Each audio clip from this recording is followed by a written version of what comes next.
Anthony Flew fue una de las figuras más sobresalientes del mundo ateo en el siglo pasado.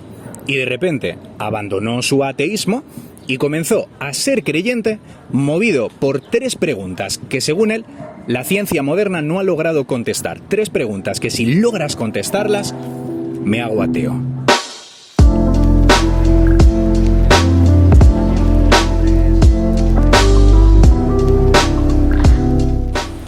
¿Crees en Dios? No. No. No. Sí. No, no creo en Dios. Tampoco. Lo hacía, pero ya no. Yo también era creyente, pero ya no. Preguntarte esto no es como preguntarte si eres de pizza o hamburguesa o si eres del Barça o del Madrid. Esta posiblemente es una de las preguntas más cruciales que te harán jamás. ¿Por qué no crees? Probablemente sea, yo creo que porque no vengo en principio de un entorno creyente y entonces eso me ha hecho que no esté metido en toda esta cultura, en esta, digamos, en esta dinámica de creer en Dios y demás. Probablemente sea por eso, ¿no? Inicialmente. Bueno, a mí desde que nací no estoy ni bautizada ni nada, crecí en un ambiente bastante ateo, pero durante mi vida sí que me he llegado a plantear si de verdad existía un Dios, una espiritualidad. Yo soy médico y en mi trabajo, con las cosas que veo que pasan, no creo que si hubiese un Dios no pasarían muchas de las injusticias que pasan, la verdad. Yo, por ejemplo, empecé con que la familia tradicionalmente, pues sí que es verdad que me llevó a hacer la comunión, también hice la confirmación, pero ya en el trayecto empecé a cuestionarme a ver si existía o no, porque también estoy ahí en el ámbito de sanidad y al final ves muchas injusticias que dices, ¿cómo puedo yo saberlo? Con el tiempo pues vi que tampoco me hacía falta, no me aportaba nada y no encontré razones de peso para seguir creyendo. Durante toda mi vida he estado en clase de religión, mi familia es cristiana, me he bautizado, pero al final tampoco personalmente no me aportaba nada el hecho de creer o no creer. Yo creía de pequeño y al final es lo que se me inculcó desde pequeño, pero cuando ya empecé a tener mi propio pensamiento, pues empecé a no creer.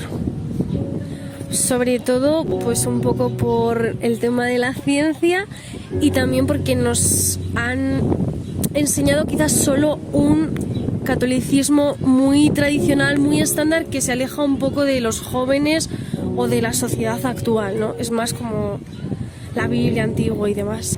Puede que al hablar de Dios pensemos en cosas diferentes y me gustaría saber si estamos hablando de lo mismo. ¿En qué piensas cuando menciono a Dios o cuál es la imagen que te viene a la cabeza? Hombre, la imagen típica sería la de las películas, ¿no? La de un señor con barba blanca, tal, cristiano. Si lo pienso un poco más, realmente es algo que quizá no tenga figura, no tenga forma y sea algo omnipresente, omnipotente. Sobre todo el catolicismo, ¿no? El Jesucristo, Dios, la Iglesia católica y todo esto. A mí me puede venir la creación, también la bondad, la justicia a lo mejor. Diría que la descripción mayoritaria que tiene la gente de Dios, pues una entidad semihumana, todopoderosa, que controla el universo y tal. Figura del catolicismo que al final también te ayuda y te soporta cuando a lo mejor no hay nadie. Padre, Hijo, Espíritu Santo, lo que te cuentan desde pequeño en religión. Debo aclarar que Dios no es ese anciano con barba blanca, ojos azules, perfil griego y cuerpo contorneado que nos ha vendido Miguel Ángel. Según San Anselmo, no podemos encapsular a Dios en nuestra diminuta concepción de Él, ya que Dios es una idea tan elevada que si pudiéramos imaginarla, sería superior a eso. Según la teología, Dios es un ser trascendente e incorpóreo que ha creado el mundo físico y ha dejado huellas que hacen evidente su existencia. Según la filosofía, Dios es la causa última y el fundamento de la realidad. Y según la ciencia, pues no tratan de demostrarlo porque saben que no existe un experimento para eso. Pero si reunimos todos los eventos que nos rodean, Dios es la conclusión más probable y racional. O al menos eso pensó Anthony Flew al abandonar su ateísmo. ¿Has escuchado hablar acerca de Anthony Flew? No. Yo tampoco, no. No, ni idea. No tengo. No. Anthony Flew fue una de las figuras más sobresalientes del mundo ateo en el siglo pasado. Y de repente abandonó su ateísmo y comenzó a ser creyente movido por 3 preguntas que, según él, la ciencia moderna no ha logrado contestar. 3 preguntas que si logras contestarlas, me hago ateo. Número 1. ¿De dónde aparecieron las leyes de la naturaleza? Claro, el Big Bang es la premisa que se me ocurre de primera. Que cómo aparecieron las leyes de la naturaleza. O sea, no es que haya venido un dios y lo haya creado en el génesis de todo el sistema solar, la Tierra y todo. Esto se creó así, no sé. No sabría decirte científicamente, yo no soy física. Con el Big Bang. Segunda pregunta. ¿Cómo es que el fenómeno de la vida se originó desde la no vida?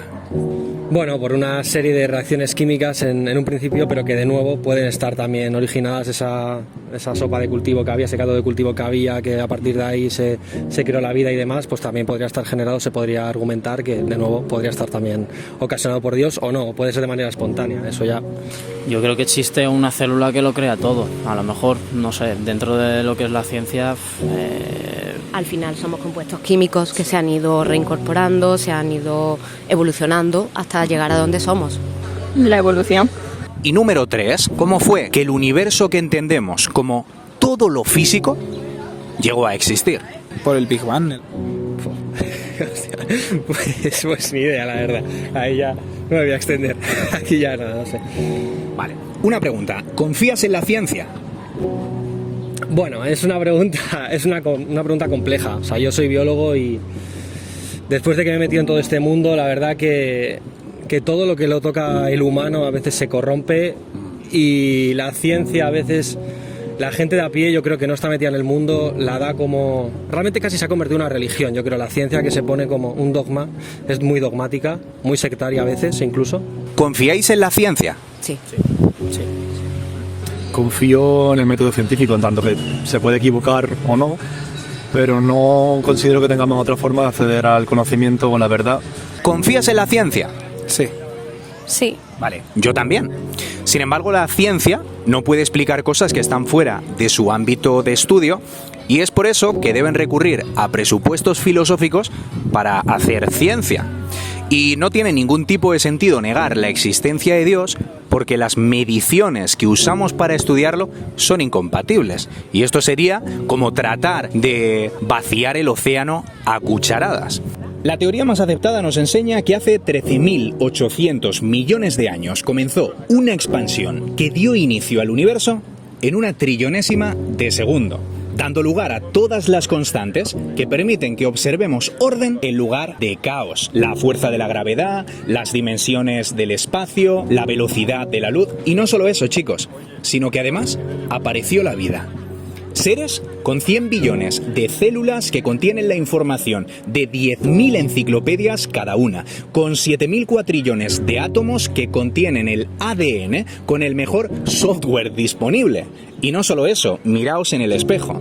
Tenéis intelecto, voluntad, raciocinio, moralidad. Y solo encuentro dos posibles respuestas para todo esto: creación o azar. Azar. Azar, por así decirlo. Si me tengo que quedar entre esas dos, te diría que azar. El matemático Michel Sterber lo ejemplificó de esta forma tan sencilla. Supongamos que hay 1 millón de chimpancés tecleando una letra por segundo durante 13.800 millones de años. ¿Qué posibilidad habría de que surgiera la primera frase del Quijote? No sé si diría 0 igual. Pues alguna probabilidad seguro. Bastante, bueno, en 13.000 millones de años, bastante pequeña, quiero entender, pero sí que terminará pasando. Michel Sterber es mucho más generoso y dice que la posibilidad es 1 entre 1.000 millones. Y si comparamos estas probabilidades, se reducen exponencialmente cuando hablamos de la complejidad del organismo humano.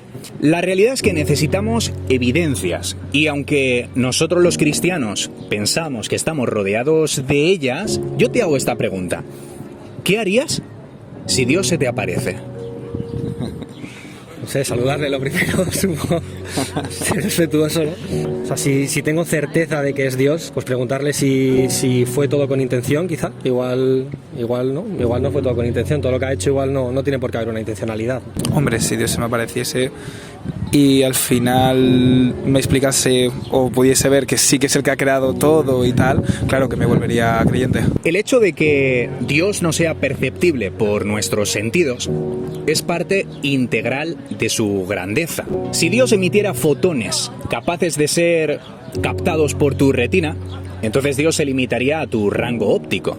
Pero según el cristianismo, Dios es exclusivo en esencia. Y el hecho de que no adopte ningún aspecto no es que no exista, sino que no existe nada que esté a la altura de representarlo. Porque mira, Dios podría hacerse tan evidente como las gafas que tienes en tu cara.